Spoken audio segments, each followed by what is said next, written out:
ഞായറാഴ്ചയും അവധി ദിവസങ്ങളും കുടുംബാംഗങ്ങളെല്ലാം ഒന്നിച്ചിരിക്കുന്ന വളരെ സന്തോഷമുള്ള നിമിഷമാണല്ലേ.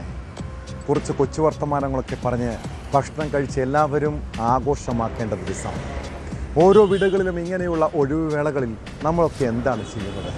ഇടയ്ക്ക് കുടുംബവും ഒന്നിച്ച് യാത്രയൊക്കെ പോകാറുണ്ടോ? ഒന്നിച്ചിരുന്ന് അല്പസമയം സംസാരിക്കാറുണ്ടോ? എവിടെയാളുടെ സമയം? തിരക്കിട്ട ജീവിത രീതികളും ജോലി സമ്മർദ്ദങ്ങളും മക്കളുടെ പഠനവുമൊക്കെ കാരണം ആകെ നെട്ടോട്ടമാണ്.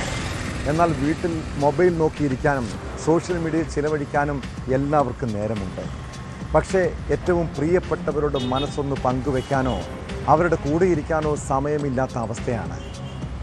ഓരോ വീടുകളിലും കുടുംബ ബന്ധങ്ങളിൽ സംഭവിക്കുന്ന പ്രശ്നങ്ങൾക്ക് കാരണം എന്താണെന്ന് നിങ്ങൾ പരിശോധിക്കണം കേട്ടോ. മക്കൾ തലതെറിച്ച് പോയെന്നും വീട്ടിൽ ദുരന്തം സംഭവിച്ചെന്നും പറഞ്ഞ് പിന്നീട് പരിതപിക്കരുത്. കേരളത്തിലെ ക്രൈം നിരക്കുകൾ പരിശോധിച്ചാൽ അത് ഏറ്റവും കൂടുതൽ വീടുകളിലാണ്. അതുപോലെ കൂട്ടമരണങ്ങളും. കൊച്ചിയിലെ വാടക വീട്ടിലെ ഒരു കുടുംബത്തിലെ 5 പേരുടെ ആത്മഹത്യ ഞെട്ടിപ്പിക്കുന്നതാണ്. ആ കേസിനൊപ്പം വർക്കലയിൽ വിദേശ വനിതയ്ക്ക് നേരെ ഉണ്ടായ ലൈംഗിക അതിക്രമവും വിശദമായി പരിശോധിക്കുകയാണ് പോലീസ് പട്രോൾ. സ്വാഗതം.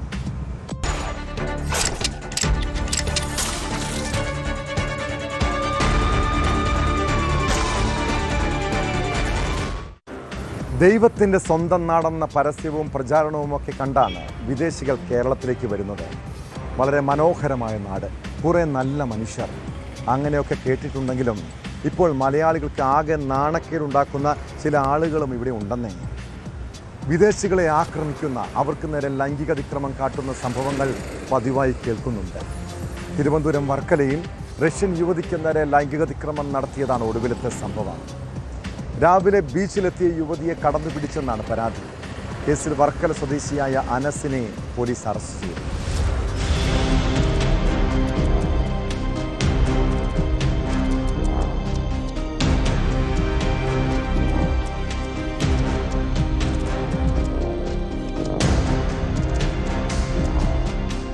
വർക്കല സൗത്ത് ക്ലിഫിലെ റിസോർട്ടിൽ നിന്നും കുന്നൻചെരുവിലെ പടിക്കെട്ടുകൾ വഴി കടൽ തീരത്തേക്ക് ഇറങ്ങിപ്പോയ റഷ്യൻ യുവതിക്ക് നേരെ അക്രമി നഗ്നതാ പ്രദർശനം നടത്തുകയായിരുന്നു.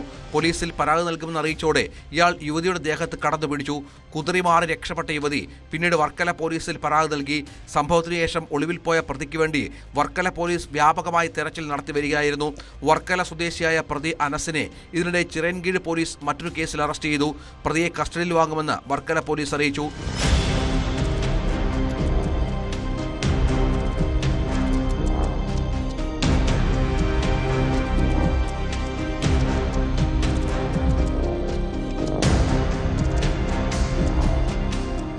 വയസ്സുള്ള അനസിനെ ചിറയൻകീഴ് പോലീസ് രാവിലെ അതിസാഹസികമായാണ് പിടികൂടിയത്. വർക്കല, കടക്കാവൂർ, 5 തെങ്ങ് സ്റ്റേഷനുകളായി 40ഓളം കേസുകളിലെ പ്രതിയാണ് അനസ്. നിരവധി വിദേശ സഞ്ചാരത്തിലെത്തുന്ന വർക്കലയിൽ യുവതിക്ക് നേരെ ഉണ്ടായ അതിക്രമം ആശങ്ക പരത്തിയിട്ടുണ്ട്.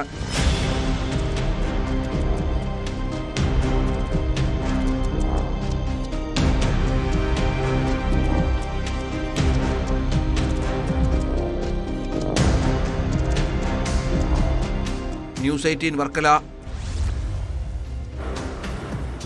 7 മാസം മുൻപ് കരൾ രോഗബാധിതനായിരുന്ന ഭർത്താവ് അക്ഷതിൻ്റെ ആത്മഹത്യ. പിന്നീട് പറക്കമുറ്റാത്ത 3 കുരുന്നുകളെയുമായി ജീവിതത്തോട് മല്ലടിച്ച അശ്വതി എന്ന യുവതി. 14 വയസ്സുള്ള മകൻ്റെ രോഗവും ഭർത്തൃവീട്ടുകാരുടെ കുത്തുവാക്കുകളും അശ്വതിയെ മാനസികമായി തളർത്തി. അങ്ങനെ ദുരന്തങ്ങൾ വേട്ടയാടിയപ്പോൾ 3 കുഞ്ഞുങ്ങളെയും അമ്മയെയും കൂട്ടി ജീവനൊടുക്കാൻ അവൾ തീരുമാനിക്കുന്നു. തിരുവനന്തപുരം വെളപ്പിൽശാല സ്വദേശിനി അശ്വതിയെയും അമ്മ ശ്രീകുമാരിയെയും മക്കളെയും കഴിഞ്ഞ ദിവസമാണ് കൊച്ചിയിലെ വാടക വീട്ടിൽ മരിച്ച നിലയിൽ കണ്ടെത്തിയത്. അമ്മയും മകളും ഒരു മുറിയിൽ തൂങ്ങി മരിച്ച നിലയിലും മക്കൾ 3 പേരും പുത്തനുടുപ്പുകളും കണ്ണിൽ കൂളിംഗ് ഗ്ലാസും ധരിച്ച് കട്ടിലിൽ മരിച്ചു കിടക്കുന്നതുമായ കാഴ്ച ഏവരുടെയും ഉള്ളുലയ്ക്കുന്നതായിരുന്നു.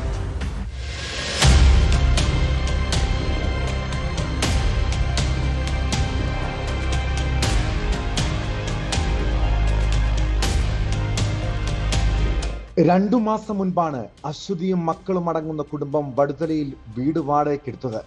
കൊച്ചിയിലെ സ്വകാര്യ ആശുപത്രിയിൽ മൂത്ത മകൻ കാർണിവിന്റെ ചികിത്സാവശ്യവുമായി ബന്ധപ്പെട്ടെത്തിയതാണ്. വീട്ടുടമ ദുബായിലായിരുന്നു.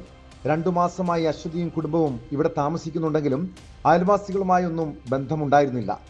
ടാക്സിയിൽ പുറത്തേക്ക് പോകുന്നതും വരുന്നതും മാത്രമാണ് അയൽക്കാർ കണ്ടിട്ടുള്ളത്. 2 ദിവസമായി വീട്ടിൽ ആളനക്കം കാണാത്തതിനെ തുടർന്ന് ശനിയാഴ്ച രാവിലെ വീട്ടുടമയുടെ സഹോദരന്റെ മകൻ വന്നു നോക്കിയപ്പോൾ വീടകത്തു നിന്നും പൂട്ടിയതായും എയർ കണ്ടീഷണർ പ്രവർത്തിക്കുന്നതായും കണ്ടു. കൈവശമുള്ള മറ്റൊരു താക്കോലെടുത്ത് തുറന്നു നോക്കിയപ്പോൾ മുറിയിൽ 2 സ്ത്രീകൾ തൂങ്ങി നിൽക്കുന്നു. ഉടൻ വാർഡ് കൗൺസിലറെ വിവരമറിയിച്ചു.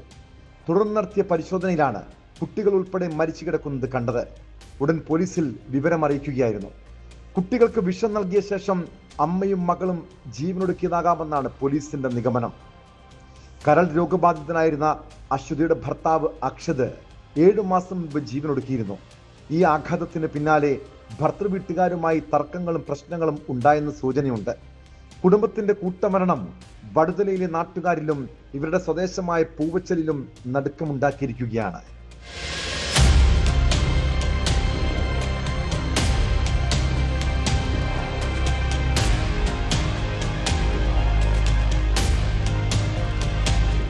അശ്വതി എഴുതിയതെന്ന് കരുതുന്ന ആത്മഹത്യാക്കുറിപ്പിൽ കുടുംബ പ്രശ്നങ്ങളെക്കുറിച്ച് പരാമർശമുണ്ട്. അക്ഷതിന്റെ മരണത്തിന് കാരണം അശ്വതിയാണെന്ന തരത്തിൽ വിമർശനമുണ്ടായിരുന്നതായും ഭർത്താവിന്റെ വേർപാടും ഈ കുറ്റപ്പെടുത്തലുകളുമാകാം ജീവനൊടുക്കാൻ പ്രേരിപ്പിച്ചതെന്നാണ് പോലീസ് കരുതുന്നത്.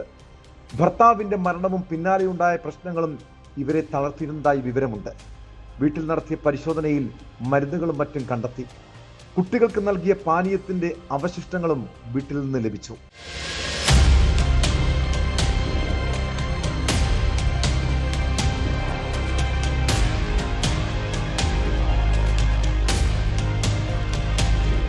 അശ്വതിയും മക്കളും ഭർത്താവ് അക്ഷതിന്റെ പൂവച്ചലിലുള്ള വീട്ടിലായിരുന്നു താമസം.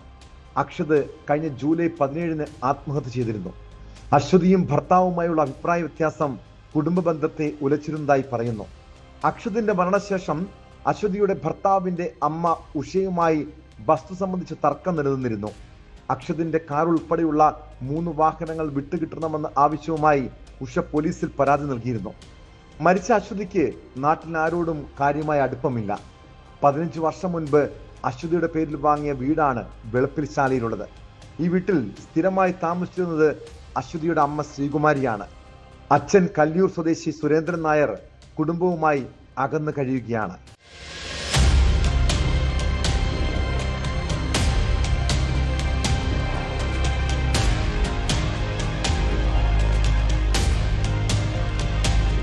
ന്യൂസ് 18 കൊച്ചി, തിരുവനന്തപുരം. പാലക്കാട് ഷൊർണൂരിലും പരിസര പ്രദേശങ്ങളിലും ആക്രി സാധനങ്ങൾ വിറ്റ് ജീവിക്കുന്നവരെയും നാടോടികളെയും ഒക്കെ കാണാറുണ്ട്. പലരും ഇതര സംസ്ഥാനക്കാരാണ്.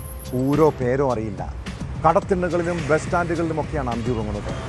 തമിഴ്നാട് സ്വദേശിയായ മുരുകനും ഇങ്ങനെ ആക്രി വിൽപ്പനയുമായി ഷൊർണൂരിലെത്തിയതാണ്. കഴിഞ്ഞ 1.5 വർഷത്തോളമായി ഇവിടെ ബസ് സ്റ്റാൻഡിലാണ് താമസം. പതിവ് പോലെ രാവിലെ ഉറക്കമുണരാത്തത് കൊണ്ട് സമീപത്തെ കട ഉടമ വിളിച്ചപ്പോൾ ആളിനനക്കമില്ല. പിന്നീട് പോലീസ് എത്തി പരിശോധിച്ചപ്പോൾ മുരുകൻ മരിച്ച നിലയിൽ. ശരീരത്തിൽ മുറിവുകൾ കണ്ടെത്തിയിട്ടുണ്ട്. കൊലപാതകമെന്നാണ് സംശയം. സംഭവത്തിൽ പോലീസ് കേസെടുത്ത് അന്വേഷണം ആരംഭിച്ചു.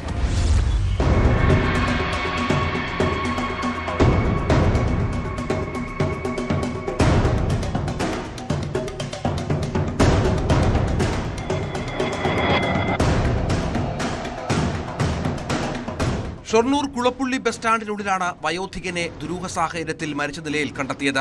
ആക്രി സാധനങ്ങൾ പെറുക്കി വിറ്റിരുന്ന തമിഴ്നാട് സ്വദേശി മുരുകനാണ് മരിച്ചത്. ഞായറാഴ്ച രാവിലെ കുളപ്പുള്ളി ബസ് സ്റ്റാൻഡിന് സമീപത്തെ വിശ്രമ സ്ഥലത്താണ് മൃതദേഹം കണ്ടത്. സമീപത്ത് കട നടത്തുന്നയാളാണ് മൃതദേഹം ആദ്യം കണ്ടത്. പിന്നീട് പോലീസിനെ വിവരമറിയിച്ചു. തലയിൽ മുറിവുണ്ട്.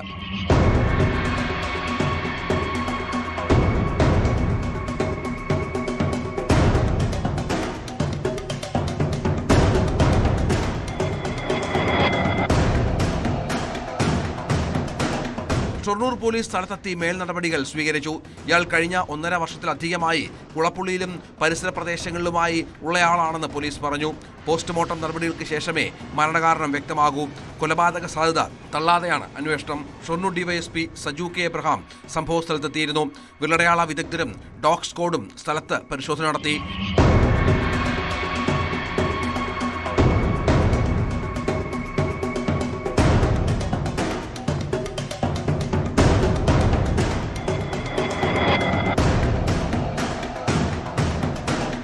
ന്യൂസ് 18 പട്ടാമ്പി. തിരുവനന്തപുരം പാങ്ങോട് സൈനിക ക്യാമ്പിലെ ആനക്കൊമ്പ് മോഷണത്തിൽ കള്ളൻ കപ്പലിൽ തന്നെയാണോ? ക്യാമ്പിലെ ഉദ്യോഗസ്ഥനും ഭാര്യയ്ക്കുമെതിരെ തെളിവുകൾ ലഭിച്ചെന്നാണ് സൂചന. ഉന്നത ഉദ്യോഗസ്ഥനെ കേന്ദ്രീകരിച്ചുള്ള അന്വേഷണത്തിൽ പോലീസ് നിർണായകമായ ചില വിവരങ്ങൾ കണ്ടെത്തി. പുറത്തുനിന്നുള്ളവരാണ് ആനക്കൊമ്പ് മോഷ്ടിച്ചതെന്നായിരുന്നു ആദ്യം കരുതിയതെങ്കിൽ പിന്നീട് CCTV ദൃശ്യങ്ങളിൽ നിന്നാണ് സൂചനകൾ ലഭിച്ചത്. എന്നാൽ അന്വേഷണത്തിൽ പോലീസിന്റെ മുന്നിൽ ഇപ്പോഴും കുറേ വെല്ലുവിളികൾ.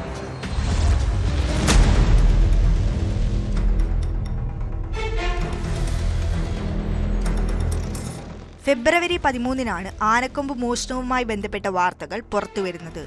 2 കോടി രൂപയോളം വില വരുന്ന 2 ആനക്കൊമ്പുകളാണ് ക്യാമ്പിൽ നിന്ന് നഷ്ടമായത്. ഇതിന് തലേദിവസം ക്യാമ്പിൽ DJ പാർട്ടി നടന്നിരുന്നു. കനത്ത സുരക്ഷയിൽ ക്യാമ്പിലെ ഓഫീസേഴ്സ് ക്ലബിൽ സൂക്ഷിച്ചിരുന്ന ആനക്കൊമ്പുകൾ മോഷ്ടിക്കപ്പെട്ടത് അധികൃതരെ ഞെട്ടിച്ചിരുന്നു. ക്യാമ്പിലേക്ക് പുറത്തുനിന്ന് വന്ന ആളുകളാണ് ആനക്കൊമ്പ് മോഷ്ടിച്ചത് എന്നായിരുന്നു ആദ്യഘട്ടത്തിൽ കരുതിയിരുന്നത്. എന്നാൽ അന്വേഷണം പുരോഗമിക്കവേ ക്യാമ്പിലുള്ളവർ തന്നെയാണ് മോഷണത്തിന് പിന്നിലെന്ന നിഗമനത്തിലേക്ക് പോലീസ് എത്തുകയായിരുന്നു. CCTV ദൃശ്യങ്ങളിൽ നിന്നാണ് നിർണായകമായ വിവരങ്ങൾ ലഭിച്ചിരിക്കുന്നത്. ആനക്കൊമ്പുകൾ ക്യാമ്പ് വിട്ടു പോയിട്ടില്ല എന്നാണ് പോലീസിന്റെ നിഗമനം. ക്യാമ്പിലെ ഉദ്യോഗസ്ഥനും ഭാര്യയ്ക്കുമെതിരെ തെളിവുകൾ ലഭിച്ചെന്നാണ് സൂചന.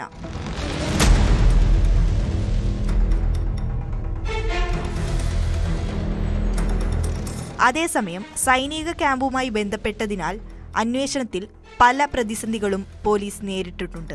ക്യാമ്പ് കേന്ദ്രീകരിച്ചുള്ള അന്വേഷണത്തിന് അനുമതികൾ ആവശ്യമാണ്. ഇതുവരെയും പോലീസിന് ക്യാമ്പിലെ കാർഡ് പരിശോധിക്കാൻ അന്വേഷണ സംഘത്തിന് കഴിഞ്ഞിട്ടില്ല.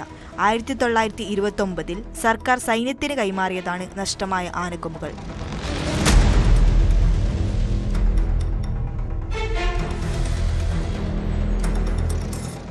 ന്യൂസ് 18 തിരുവനന്തപുരം. ആഫ്രിക്കൻ ഖനികളിൽ നിന്ന് നേരിട്ട് സ്വർണം വാങ്ങി നികുതി വെട്ടിച്ച് ഇന്ത്യയിലേക്ക് കള്ളക്കടത്ത്. അതിനായി ഉഗാണ്ടയിലെ ഏജന്റിന്റെ സഹായം. കന്നഡ നടി രന്യ റാവുവിനെ സ്വർണ്ണക്കടത്ത് കേസിൽ പിടികൂടിയപ്പോഴാണ് ഈ ഉഗാണ്ടൻ കഥ പറഞ്ഞു കേട്ടത്. സ്വർണ്ണക്കടത്ത് ഏജന്റ് തന്നെയും പങ്കാളിയെയും കബളിപ്പിച്ച് 2 കോടി രൂപ തട്ടിയെടുത്തതായി താരം EDക്ക് മൊഴി നൽകി. ആഫ്രിക്കയിൽ നിന്ന് നേരിട്ട് സ്വർണം നൽകാമെന്ന് വിശ്വസിപ്പിച്ചായിരുന്നു തട്ടിപ്പ്. ദുബായ് വഴി ഇന്ത്യയിലേക്ക് സ്വർണം കടത്തുന്നതിന് മുൻപാണ് ഈ തട്ടിപ്പ് നടന്നതെന്ന് ED കുറ്റപത്രത്തിൽ പറയുന്നു.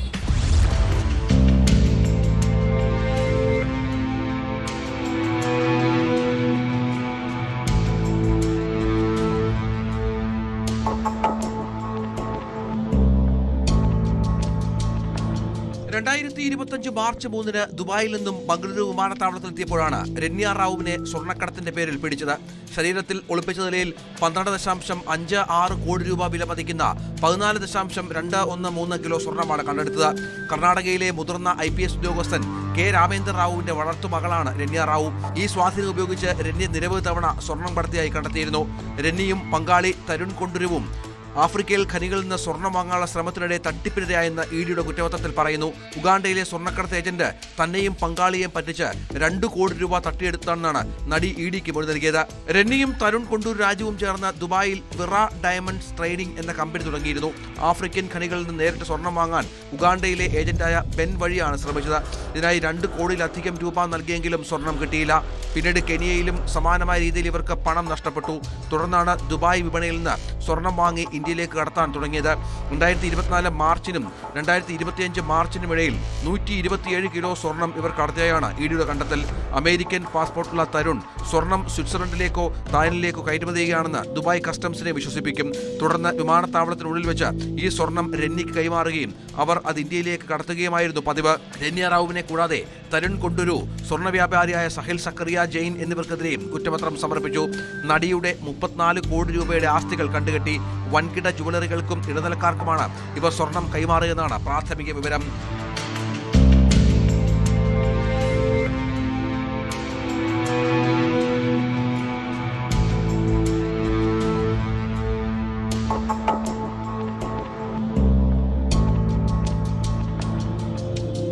ന്യൂസ് 18 ബംഗളൂരു.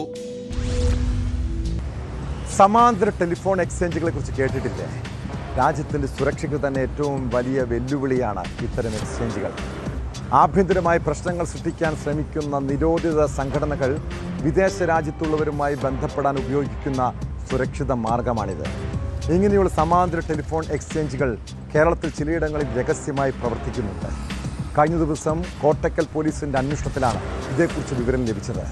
കേസിൽ പുത്തൂർ സ്വദേശി ഫാരിസിനെ പോലീസ് അറസ്റ്റ് ചെയ്തു. അതിനിടെ പണം വെച്ച് ചീട്ടുകളിച്ച 2 സംഘത്തെയും കോട്ടക്കൽ പോലീസ് അറസ്റ്റ് ചെയ്തിട്ടുണ്ട്. ഇവരിൽ നിന്ന് 6 ലക്ഷത്തിലധികം രൂപയും പിടിച്ചെടുത്തു.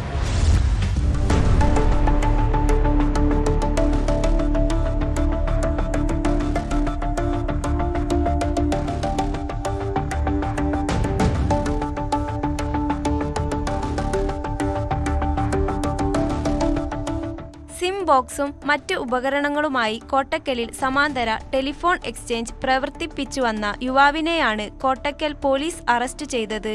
കോട്ടക്കൽ പുത്തൂർ ആട്ടിരി സ്വദേശി സൽമാനുൽ ഫാരിസിനെയാണ് അറസ്റ്റ് ചെയ്തത്. കോട്ടക്കൽ ഏവീസ് ജംഗ്ഷനിലെ ഒരു കെട്ടിടത്തിലായിരുന്നു സൽമാനുൽ ഫാരിസ് സമാന്തര ടെലിഫോൺ എക്സ്ചേഞ്ച് നടത്തിയിരുന്നത്. ഗൾഫിലുള്ള ഒരാൾ വഴിയാണ് സിം ബോക്സും മറ്റു ഉപകരണങ്ങളും ഇയാൾ സംഘടിപ്പിച്ചതെന്നറിയുന്നു. 3 മാസമായി ഇയാൾ ഇവിടെ സമാന്തര ടെലിഫോൺ എക്സ്ചേഞ്ച് നടത്തിവരികയായിരുന്നു. കർണാടകത്തിലെ മടിവാള പോലീസ് സ്റ്റേഷനിലും സൽമാനുൽ ഫാരിസിനെതിരെ സമാന കുറ്റകൃത്യത്തിന് കേസുണ്ടെന്ന് പോലീസ് അറിയിച്ചു. പ്രതിയെ കോടതിയിൽ ഹാജരാക്കി.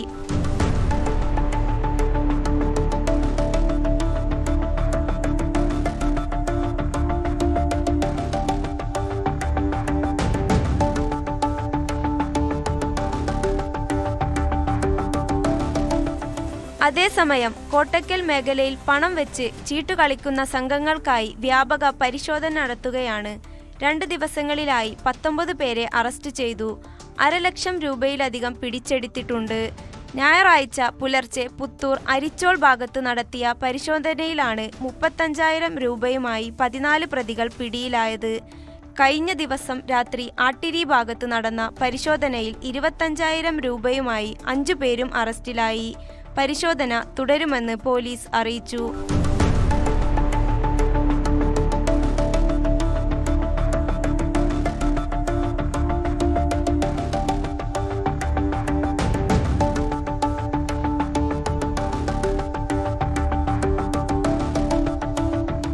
ന്യൂസ് 18 തിരൂർ. പെട്രോൾ പമ്പുകളിൽ ജോലി ചെയ്യുന്ന ആളുകളെ കണ്ടിട്ടില്ലേ? ജീവിക്കാൻ മറ്റു നിവൃത്തിയില്ലാതെ വരുമ്പോഴാണ് പലരും ഉപജീവനത്തിന് രാത്രിയിൽ ഉറക്കമിളച്ച് പോലും തൊഴിലെടുക്കുന്നത്. എന്നാൽ രാത്രി സമയങ്ങളിൽ പല വെല്ലുവിളികളെയും കവർച്ചാ ശ്രമങ്ങളെയും ഒക്കെ അതിജീവിക്കേണ്ടി വന്ന നിരവധി സംഭവങ്ങളുണ്ട്. ചിലപ്പോൾ ആക്രമണങ്ങളും കൊള്ളയും പിടിച്ചുപറിയും ഒക്കെ നേരിടേണ്ടി വരാം. എറണാകുളം പുത്തൻകുരിശിന് സമീപം പട്ടിമറ്റത്ത് പെട്രോൾ പമ്പിൽ രാത്രിയിൽ ജീവനക്കാർക്ക് നേരെ ആക്രമണം നടത്തിയത് നിസ്സാരമായി കാണാൻ കഴിയില്ല. ടൂറിസ്റ്റ് ബസ്സിലെ ജീവനക്കാരും യാത്രക്കാരും ചേർന്ന് മർദ്ദിച്ചെന്ന പരാതിയിൽ പുത്തൻകുരിശ് പോലീസ് കേസെടുത്തു. ആക്രമണത്തിൽ 20 ലക്ഷത്തോളം രൂപയുടെ നാശനഷ്ടം ഉണ്ടായെന്നും പരാതിയിൽ പറയുന്നു.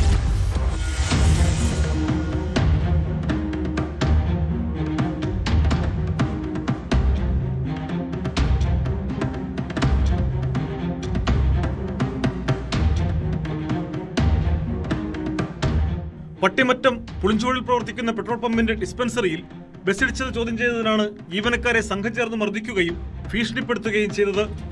കഴിഞ്ഞ ദിവസം രാത്രി 11:30 ഇന്ധനം നിറയ്ക്കുന്നതിനായി പമ്പിലേക്ക് കയറ്റിയ വേടൻ എന്നു പേരുള്ള ബസ് അശ്രദ്ധമായി പിന്നോട്ടെടുത്തപ്പോൾ ഡിസ്പെൻസർ മെഷീനിൽ ഇടിക്കുകയായിരുന്നു. ഇത് ചോദ്യം ചെയ്ത പമ്പിലെ ജീവനക്കാരനെ ബസ് ജീവനക്കാരും കൂടെയുണ്ടായിരുന്ന ചില യാത്രക്കാരും ചേർന്ന് മർദ്ദിച്ചെന്നാണ് പരാതി. വിവരമറിഞ്ഞ സ്ഥലത്തെത്തിയ പോലീസുകാർക്ക് നേരെയും സംഘം തട്ടിക്കയറുകയും പമ്പിൽ ഭീകരാന്തരീക്ഷമുണ്ടാക്കുകയും ചെയ്തു. അക്രമികൾ ലഹരി ഉപയോഗിച്ചിരുന്നതായും പരാതിയിൽ പറയുന്നു. മെഷീൻ തകർന്നത് മൂലം ഏകദേശം 20 ലക്ഷം രൂപയുടെ നാശനഷ്ടമുണ്ടായതായി പമ്പ് അധികൃതർ അറിയിച്ചു. അതിക്രമത്തിന്റെ ദൃശ്യങ്ങൾ പമ്പിലെ CCTV ക്യാമറകളിൽ പതിഞ്ഞിട്ടുണ്ട്. 24 മണിക്കൂറും പ്രവർത്തിക്കുന്ന പമ്പിൽ രാത്രികാലങ്ങളിൽ ജോലി ചെയ്യാൻ ഭയമാണെന്നും ജീവനക്കാർക്ക് ആവശ്യമായ സുരക്ഷ ഉറപ്പാക്കണമെന്നും തൊഴിലാളികൾ ആവശ്യപ്പെട്ടു. സംഭവത്തിൽ പുത്തൻകുരിശ് പോലീസ് കേസെടുത്ത് അന്വേഷണം തുടങ്ങി.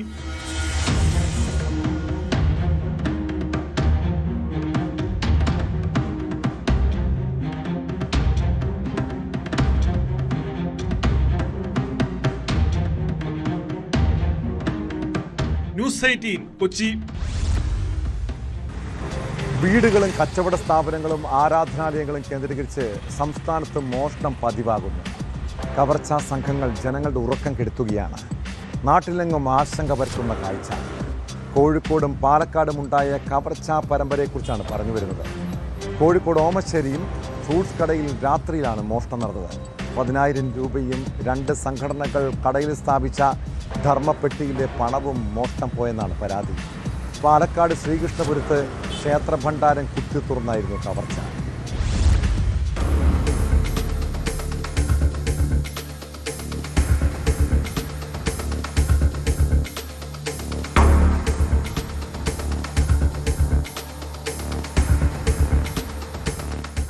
ഓമശ്ശേരി തിരുവമ്പാടി റോഡിലുള്ള KK ഫ്രൂട്ട്സ് ആൻഡ് വെജിറ്റബിൾസിലാണ് പുലർച്ചെ 4 മണിയോടെ മോഷണം നടന്നത്.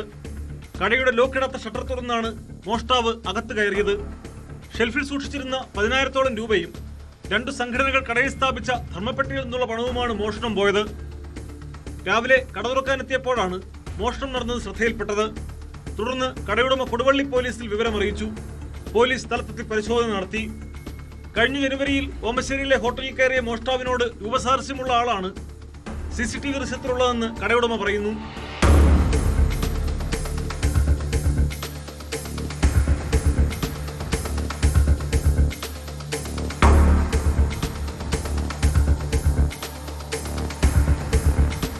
പാലക്കാട് ശ്രീകൃഷ്ണപുരത്താണ് ക്ഷേത്രഭണ്ഡാരം കുത്തിത്തുറന്ന് മോഷണം നടത്തിയത്. വടക്കൻ വെള്ളിനേരി തൃപ്പൂലിക്കൽ മഹാദേവ ക്ഷേത്രത്തിലാണ് മോഷണം നടന്നത്. ഓടുകൾ പൊളിച്ചാണ് മോഷ്ടാവ് അകത്ത് കയറിയത്. ഒരു ഭണ്ഡാരത്തിൽ നിന്ന് മാത്രമേ പണം അപഹരിച്ചിട്ടുള്ളൂ. സംഭവത്തിൽ പോലീസ് അന്വേഷണം തുടങ്ങി.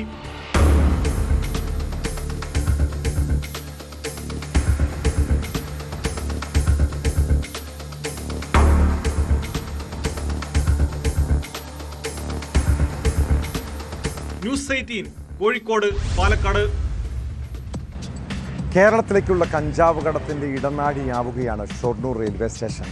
ഇവിടെ എത്തിയാൽ ചാക്കുംപടി കഞ്ചാവ് എത്തിക്കുന്ന സംഘങ്ങളെ കാണാം. ഇതര സംസ്ഥാനങ്ങളിൽ നിന്ന് ദീർഘദൂര ട്രെയിനുകളിലാണ് ലഹരിക്കടത്ത്. അതിനിടപാടുകാരും ഇടനിലക്കാരുമുണ്ട്. ഇതോടെ റെയിൽവേ സ്റ്റേഷൻ കേന്ദ്രീകരിച്ച് RPFും എക്സൈസും പരിശോധന ശക്തമാക്കിയിരിക്കുകയാണ്. റെയിൽവേ പ്ലാറ്റ്ഫോമിൽ നടത്തിയ പരിശോധനയിൽ 5 കിലോ കഞ്ചാവുമായി യുവാവിനെ പിടികൂടി.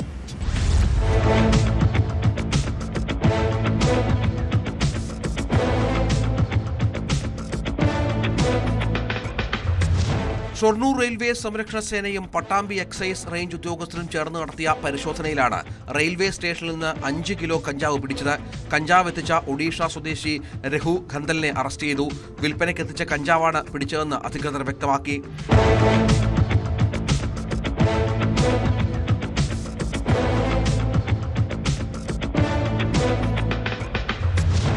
ഇതര സംസ്ഥാനങ്ങളിൽ നിന്നും കഴിഞ്ഞ കുറച്ചു കാലങ്ങളായി വലിയ തോതിലാണ് ഷൊർണൂർ റെയിൽവേ സ്റ്റേഷൻ വഴി കഞ്ചാവ് എത്തുന്നത്. ദീർഘദൂര ട്രെയിനുകളിലാണ് ഇവ എത്തിക്കുക. കഞ്ചാവ് കടത്തിന്റെ പ്രധാന കേന്ദ്രമായി മാറുകയാണ് Shoranur. Excise inspector Aneesh Mohanan, RPF sub inspector K Anoop Kumar, assistant excise ഇൻസ്പെക്ടർമാരായ KK Balakrishnan, Salman Rasali, civil excise ഓഫീസർമാരായ ദീപു, അനൂപ് രാജ്, ഷൊർണൂർ റെയിൽവേ സംരക്ഷണ സേനയിലെ assistant sub inspector Ajith Kumar, head constable Sabin, constable Praveen എന്നിവരും പരിശോധനയിൽ പങ്കെടുത്തു.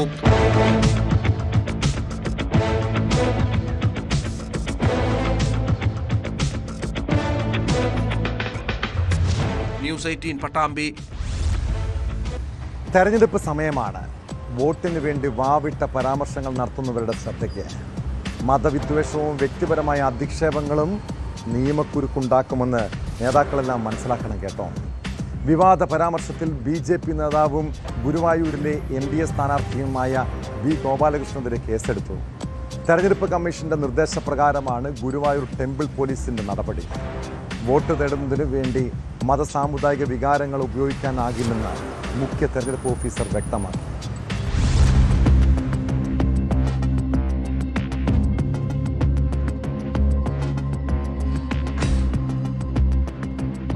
%48 ഹൈന്ദവ ജനസംഖ്യയുള്ള ഗുരുവായൂരിൽ കഴിഞ്ഞ 50 വർഷമായി ഒരു ഹിന്ദു MLA ഇല്ലെന്നും ഇടതു വലതു പക്ഷങ്ങൾ ഹൈന്ദവ വിഭാഗങ്ങളിൽ നിന്നുള്ളവരെ സ്ഥാനാർത്ഥിയായി പരിഗണിക്കുന്നില്ലെന്നുമാണ് V ഗോപാലകൃഷ്ണൻ പറഞ്ഞത്. ഗോപാലകൃഷ്ണന്റെ പരാമർശം വിവാദമായതോടെ മുഖ്യ തെരഞ്ഞെടുപ്പ് ഓഫീസർ രത്തൻ യു ഖേൽക്കർ ജില്ലാ കളക്ടറോട് റിപ്പോർട്ട് തേടിയിരുന്നു. തെരഞ്ഞെടുപ്പ് കമ്മീഷന്റെ നിർദ്ദേശപ്രകാരമാണ് ഗുരുവായൂർ ടെമ്പിൾ പോലീസ് ഗോപാലകൃഷ്ണനെതിരെ കേസെടുത്തത്. സാമുദായിക വികാരം ഉപയോഗിച്ച് വോട്ട് തേടിയെന്നാണ് തെരഞ്ഞെടുപ്പ് കമ്മീഷന്റെ കണ്ടെത്തൽ. ജനപ്രാതിനിധ്യ നിയമം 1951 123(3) വകുപ്പ് പ്രകാരവും ഇന്ത്യൻ തെരഞ്ഞെടുപ്പ് കമ്മീഷൻ നിശ്ചയിച്ച മാതൃകാ പെരുമാറ്റച്ചട്ടത്തിലെ വ്യവസ്ഥകൾ പ്രകാരവുമാണ് പരാതിയിൽ കേസെടുക്കാൻ തെരഞ്ഞെടുപ്പ് കമ്മീഷൻ നിർദ്ദേശിച്ചത്. ഗോപാലകൃഷ്ണന്റെ വിവാദ പരാമർശത്തിനെതിരെ LDF നിയോജകമണ്ഡലം സെക്രട്ടറി C. സുമേഷും KSU തൃശൂർ ജില്ലാ പ്രസിഡന്റ് ഗോകുൽ ഗുരുവായൂരും പരാതിയുമായി രംഗത്തെത്തിയിരുന്നു.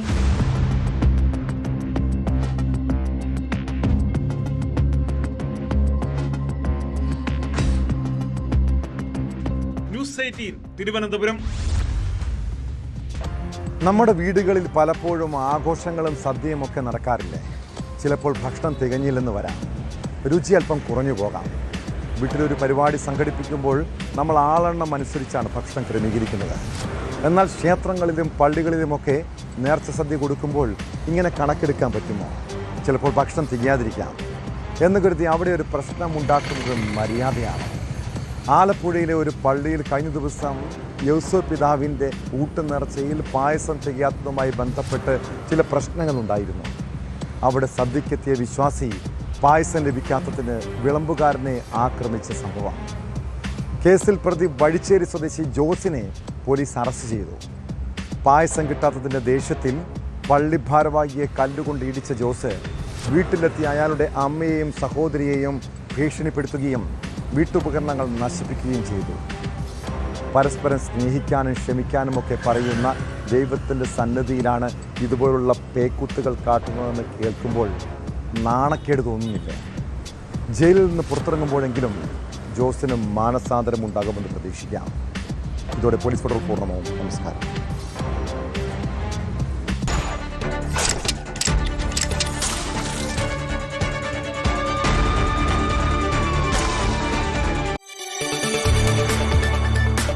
കൂടുതൽ വാർത്തകൾക്ക് news 18 Keralam YouTube channel subscribe ചെയ്യുക.